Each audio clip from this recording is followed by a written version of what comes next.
Hello बच्चों, good morning. कैसे हैं आप लोग? बढ़िया है बच्चों। आज हम आप लोगों के लिए लेकर आए हैं क्लास 10th का जो 2011 का पेपर हुआ था, उसमें का जो सेकेंड सेटिंग का जो साइंस का ऑब्जेक्टिव क्वेश्चन है वो हम लोग आज सॉल्व करेंगे। लेक्चर फर्स्ट में हम लोगों ने फर्स्ट सेटिंग का क्वेश्चन सॉल्व कर लिया था, यानी क्वेश्चन 1 से लेकर क्वेश्चन 20 तक देख लिए थे। आज हम लोग देखेंगे द्वितीय पाली का क्वेश्चन। तो चलिए वीडियो को ज़्यादा लंबा ना करते हुए वीडियो को स्टार्ट करते हैं।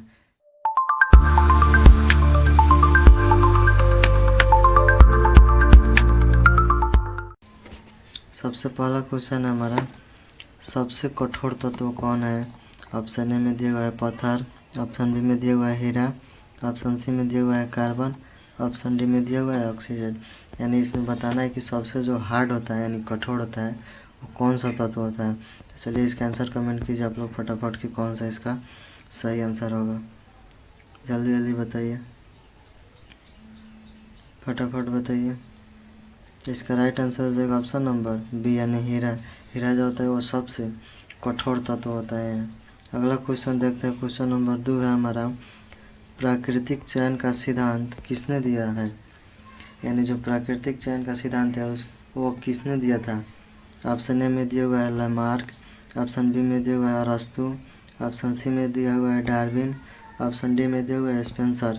इसका आंसर कमेंट कीजिए आप लोग, फटाफट बताइए।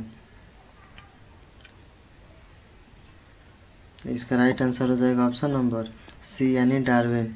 इसका पूरा नाम होता है चार्ल्स डार्विन। अगला क्वेश्चन देखते हैं। अगला क्वेश्चन हमारा 3 नंबर, प्रकाश संश्लेषण द्वारा किसकी प्राप्ति होती है? ऑप्शन ए में दिया हुआ है वसा, ऑप्शन बी में दिया हुआ है प्रोटीन, ऑप्शन सी में दिया हुआ है ग्लूकोज, ऑप्शन डी में दिया हुआ है प्रकाश। तो इसका आंसर आप लोग कमेंट कीजिए, फटाफट बताइए। इसका राइट आंसर हो जाएगा ऑप्शन नंबर सी यानी ग्लूकोज। प्रकाश संश्लेषण के द्वारा पौधा अपना क्या करती है? भोजन बनाती है। अगला क्वेश्चन देखते हैं। अगला क्वेश्चन नंबर 4 है, मुकुलन द्वारा अलैंगिक जनन होता है। ऑप्शन ए में दिया हुआ है अमीबा में, ऑप्शन बी में दिया हुआ है ईस्ट में, ऑप्शन सी में दिया हुआ है शैवाल में, ऑप्शन डी में दिया हुआ है प्लाज्मोडियम में। इसमें पूछ रहा है कि किसमें अलैंगिक जनन मुकुलन द्वारा होती है। फटाफट इसका आंसर आप लोग कमेंट कीजिए, जल्दी बताइए। ये सभी भी एक क्वेश्चन है। इसका राइट आंसर हो जाएगा ऑप्शन नंबर बी यानी ईस्ट में। अगला क्वेश्चन देखते हैं।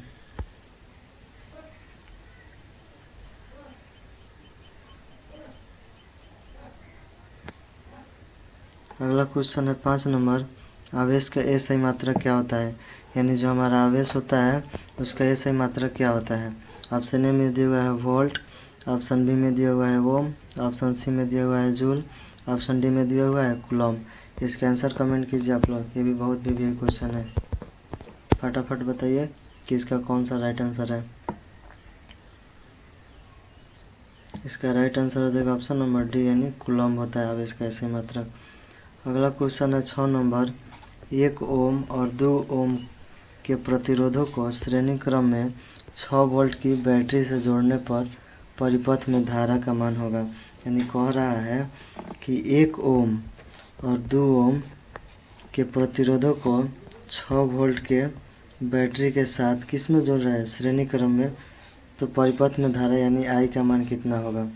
ऑप्शन ए में दिया हुआ है 1 एम्पियर, ऑप्शन बी में दिया हुआ है 2 एम्पियर, ऑप्शन सी में दिया हुआ है 4 एम्पियर, ऑप्शन डी में दिया हुआ है 6 एम्पियर।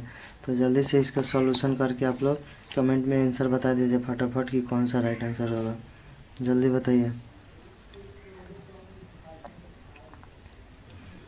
इसका राइट आंसर हो जाएगा आपका ऑप्शन नंबर बी यानी 2 एम्पियर। ये देखते हैं कैसे होगा। हमारे यहाँ R1 का मान कितना दिया हुआ है? 1 ओम, और R2 का मान कितना दिया हुआ है? 2 ओम। तो हम क्या श्रेणी क्रम में जोड़ रहे हैं? तो श्रेणी क्रम में RS यानी समतुल्य प्रतिरोध कितना होता है? जितना भी R1 R2 R3 ऐसे दिया रहता है उसको सीधे जोड़ दिया जाता है। तो 1 और 2 मिलकर कितना हो जाएगा? 3 हो जाएगा। यानी हमारा जो बड़ा R निकला यानी समतुल्य प्रतिरोधक कितना निकल गया, आर का मान यहाँ हमारा 3 हो गया और भी का मान दिया हुआ है कितना 6। तो हमको आई का मान पूछ रहा है। तो भी बराबर कितना होता है, आई आर होता है, एक सेकंड। तो भी का मान कितना दिया हुआ है 6, आई का मान हमको निकालना है, आर का मान कितना है 3 हमारा है। तो है 3 से 6 को हम 2 मरतबे काट सकते हैं। तो आई का मान कितना आ गया हमारा, यहाँ आई बराबर 2 एम्पियर आ गया, यानी ऑप्शन नंबर बी इसका राइट आंसर हो जाएगा। अगला क्वेश्चन देखते हैं। क्वेश्चन नंबर 7 है, ओम के गणितीय रूप है, यानी जो ओम का फॉर्मूला होता है उसका गणितीय रूप पूछ रहा है कि कौन सा होता है। ऑप्शन ए में दिया हुआ है आई बराबर वी आर, ऑप्शन बी में दिया हुआ है आई बराबर V upon R, option C में दिया हुआ है आई बराबर R upon V, option D में दिया हुआ है आई बराबर वी प्लस आर। तो इसका आंसर आप लोग कमेंट कीजिए जल्दी से, इनके कौन सा आंसर है इसका, फटाफट बताइए। इसका राइट आंसर हो जाएगा ऑप्शन नंबर बी, यानी आई बराबर वी बाई आर। कैसे हुआ, भी बराबर कितना होता है आई आर होता है। तो यहाँ से हम आई का मान निकालेंगे तो आर इधर गुना में तो इधर आकर भागा में हो जाएगा, यानी आई बराबर वी बाई आर, यानी ऑप्शन नंबर बी इसका राइट आंसर हो जाएगा। अगला क्वेश्चन 8 नंबर है, मलेरिया उत्पन्न करने वाला मच्छर किस तरह के जल में उत्पन्न होता है, यानी जो मलेरिया बीमारी होता है वो उत्पन्न करने वाला मच्छर किस तरह के जल में पाए जाते हैं। ऑप्शन ए में दिया हुआ है साफ जल, ऑप्शन बी में दिया हुआ है गंदा जल, ऑप्शन सी में दिया हुआ है मीठा जल, ऑप्शन डी में दिया हुआ है इनमें से सभी। इसका आंसर कमेंट कीजिए आप लोग, ये फर्स्ट पाली में भी पूछा हुआ क्वेश्चन है, फटाफट बताइए। इसका राइट आंसर हो जाएगा ऑप्शन नंबर बी, यानी गंदा जल में पाया जाता है। अगला क्वेश्चन है 9 नंबर, ओजोन परत पाया जाता है, यानी जो हमारा ओजोन परत होता है वायुमंडल के किस भाग में पाया जाता है। ऑप्शन ए में दिया हुआ है वायुमंडल के निचले सतह में, ऑप्शन बी में दिया हुआ है वायुमंडल के ऊपरी सतह में, ऑप्शन सी में दिया हुआ है वायुमंडल के मध्य सतह में, ऑप्शन डी में दिया हुआ है इनमें से कोई नहीं। इसका आंसर कमेंट कीजिए आप लोग कि ओजोन परत जो होता है हमारा वायुमंडल के किस भाग में पाया जाता है, फटाफट बताइए,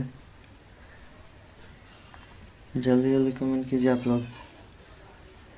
इसका राइट आंसर हो जाएगा ऑप्शन नंबर सी, यानी वायुमंडल के जो मध्य सतह होती है उसमें हमारा ओजोन परत पाया जाता है। अगला क्वेश्चन देखते हैं। अगला क्वेश्चन है 10 नंबर, ओजोन के एक अणु में कितने परमाणु होते हैं।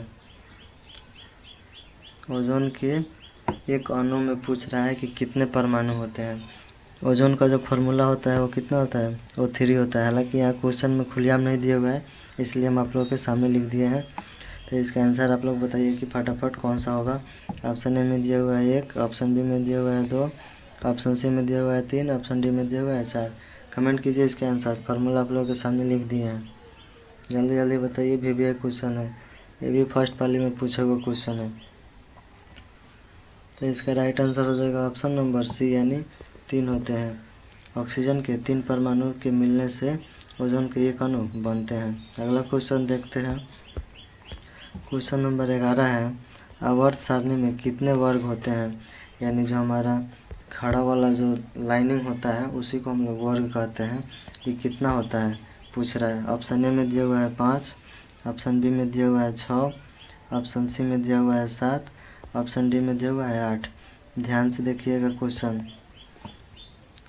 यह मॉडर्न आवर्त सारणी की के बारे में बात नहीं किया गया है, मेंडलीव के आवर्त सारणी पर दिया हुआ है क्वेश्चन है। ध्यान से बताइएगा, फटाफट बताइए इसका आंसर। इसका राइट आंसर हो जाएगा ऑप्शन नंबर डी, यानी 8 होती है। यहाँ नीचे हम आप लोगों को हिंट्स में लिख दिए हैं। मेंडलीव की आवर्त सारणी में शुरुआत में 8 वर्ग थे, जबकि आधुनिक आवर्त सारणी में कुल 18 वर्ग हैं। आप लोगों के समझने के लिए लिख दिए हैं। अगला क्वेश्चन देखते हैं।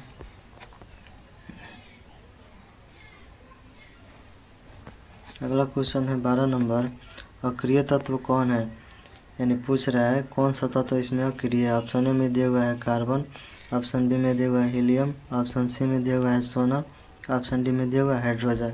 इसका आंसर कमेंट कीजिए आप लोग, फर्स्ट वाले में भी यही क्वेश्चन पूछा हुआ है, बहुत सारा क्वेश्चन रिपीटेड है। इस पहले जो था ना ऑब्जेक्टिव क्वेश्चन बहुत रिपीट करता था। फटाफट बताइए इसका आंसर कौन सा सही होगा। तो इसका राइट आंसर हो जाएगा ऑप्शन नंबर बी, यानी जो हीलियम होता है हमारा अक्रिय तत्व है, क्योंकि उसका अष्टक पूरा होता है इसलिए वो रासायनिक अभिक्रिया में भाग नहीं लेता है, इसके कारण उसको अक्रिय तत्व बोला जाता है। अगला क्वेश्चन है 13 नंबर, क्लोरीन की संयोजकता क्या है। ऑप्शन ए में दिया हुआ है 1, ऑप्शन बी में दिया हुआ है 2, ऑप्शन सी में दिया हुआ है -1, ऑप्शन डी में दिया हुआ है -2। संयोजकता निकालने के लिए हम क्या करते हैं, यानी कोई तत्व अपना अष्टक पूरा करने के लिए जितना इलेक्ट्रॉन को क्या करता है, त्यागता है, या जितना इलेक्ट्रॉन ग्रहण करता है उसी इलेक्ट्रॉन को हम लोग क्या करते हैं, संयोजकता कहते हैं। तो आप लोग को हिंट्स बता दीजिए, इसका आंसर कमेंट कीजिए फटाफट। क्लोरीन की संयोजकता पूछ रहा है, फटाफट बताइए।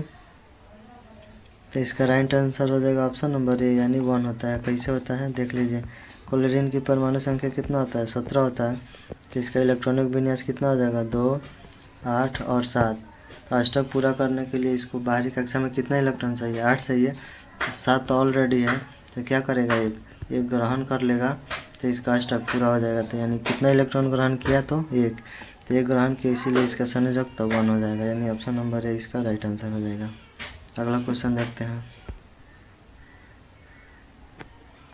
क्वेश्चन नंबर 14 है, हाइड्रोकार्बन कौन सा है, यानी इसमें पूछ रहा है कि कौन सा हाइड्रोकार्बन है। ऑप्शन ए में दिया हुआ है H2O, ऑप्शन बी में दिया हुआ है C6H12O6 यानी ग्लूकोज का फार्मूला है, ऑप्शन सी में दिया हुआ है CO2, ऑप्शन डी में दिया हुआ है HNO3। इसका आंसर कमेंट कीजिए आप लोग कि कौन सा इसमें हाइड्रोकार्बन है। नाम से ही स्पष्ट है, हाइड्रोकार्बन यानी हाइड्रोजन के साथ जिसमें क्या हो, कार्बन हो। खोजिए इसमें हाइड्रोजन के साथ कार्बन किस में है, जल्दी जल्दी बताइए। इसका राइट आंसर हो जाएगा ऑप्शन नंबर बी, यानी जो ग्लूकोज का फार्मूला हो हाइड्रोकार्बन होता है। क्यों, क्योंकि यहाँ कार्बन भी और हाइड्रोजन भी है, इसीलिए हम इसको हाइड्रोकार्बन कहते हैं। बाकी सब में देख लीजिए हाइड्रोजन के साथ कार्बन नहीं है। अगला क्वेश्चन देखते हैं,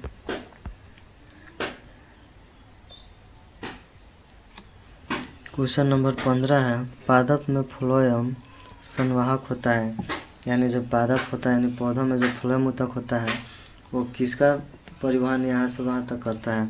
ऑप्शन ए में दिया हुआ है भोजन, ऑप्शन बी में दिया हुआ है एमिनो अम्ल, ऑप्शन सी में दिया हुआ है जल, ऑप्शन डी में दिया हुआ है CO2। इसका आंसर कमेंट कीजिए आप लोग फटाफट कि कौन सा सही आंसर होगा।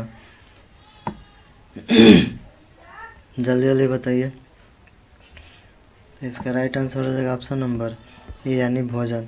जो फ्लोएम ऊतक होता है वो खाद्य पदार्थों का परिवहन करता है, और जाइलम ऊतक खनिज लवण और जल का संवहन करता है।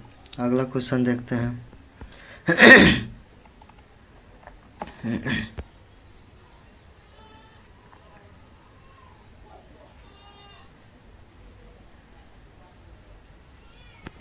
अगला क्वेश्चन है 16 नंबर, तंत्रिका तंतु की उत्पत्ति किस प्राथमिक ऊतक द्वारा होता है, यानी जो तंत्रिका तंतु होता है यानी न्यूरॉन की उत्पत्ति किस प्राथमिक ऊतक द्वारा होता है।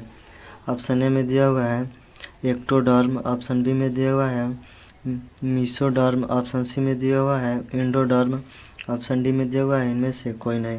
फटाफट इसका आंसर कमेंट कीजिए आप लोग कि कौन सा सही आंसर होगा, जल्दी जल्दी बताइए।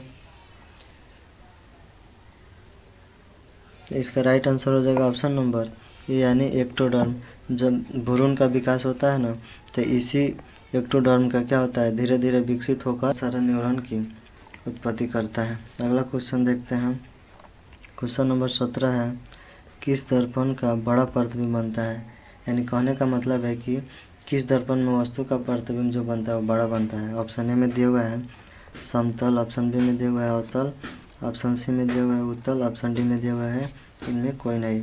इसका आंसर कमेंट कीजिए आप लोग फटाफट कि कौन सा सही आंसर होगा, जल्दी बताइए कि किस दर्पण द्वारा बना प्रतिबिंब बड़ा होता है। चलिए इसका राइट आंसर हो जाएगा ऑप्शन नंबर बी, यानी अवतल दर्पण।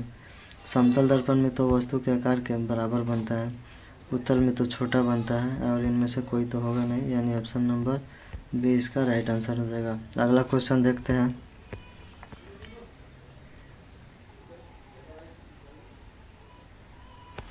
क्वेश्चन नंबर 18 है 2D क्षमता वाले लेंस का फोकसांतर होगा, यानी कौन पूछ रहा है कि लेंस की क्षमता 2D दिया हुआ है, 2 डायोप्टर यानी दिया हुआ है, तो हमसे एफ का मान पूछ रहा है। ऑप्शन ए में दिया हुआ है 20 सेमी, ऑप्शन बी में दिया हुआ है 30 सेमी, ऑप्शन सी में दिया हुआ है 40 सेमी, ऑप्शन डी में दिया हुआ है 50 सेमी। इसका आंसर आप लोग कमेंट कीजिए जल्दी जल्दी सॉल्व करके, बताइए कि कौन सा सही आंसर है इसका, फटाफट बताइए। तो इसका राइट आंसर हो जाएगा ऑप्शन नंबर डी यानी 50 सेमी। कैसे देखते हैं, पी का फार्मूला कितना होता है, लेंस की क्षमता का फार्मूला कितना होता है, पी बराबर अगर सेंटीमीटर में हो तो 100/f सेंटीमीटर, अगर मीटर में हो तो 1/f मीटर में दिया हुआ होता है। तो यहाँ हमको क्या ऑप्शन दिया हुआ है सेंटीमीटर में, तो मीटर वाला हम नहीं लेंगे, हम इस पे बनाएंगे सेंटीमीटर पे। तो P बराबर 100/f सेंटीमीटर, तो P का मान कितना दिया हुआ है, 2 दिया हुआ है, 2 बराबर 100/f, तो ये कटेगा 50 मरतबे, तो F इधर आ जाएगा, तो F इज इक्वल टू हमारा कितना हो गया 50 सेंटीमीटर, यानी ऑप्शन नंबर डी इसका राइट आंसर हो गया। चलिए अगला क्वेश्चन देखते हैं।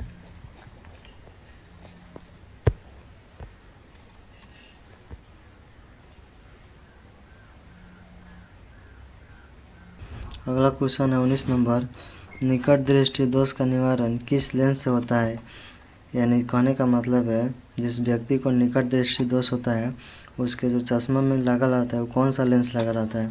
ऑप्शन ए में दिया हुआ है उत्तल, ऑप्शन बी में दिया हुआ है अवतल, ऑप्शन सी में दिया हुआ है बाईफोकल, ऑप्शन डी में दिया हुआ है सिलिंड्रिकल। तो इसका आंसर आप लोग कमेंट कर दीजिए फटाफट, बढ़िया क्वेश्चन है, जल्दी जल्दी बता दीजिए, लास्ट क्वेश्चन है।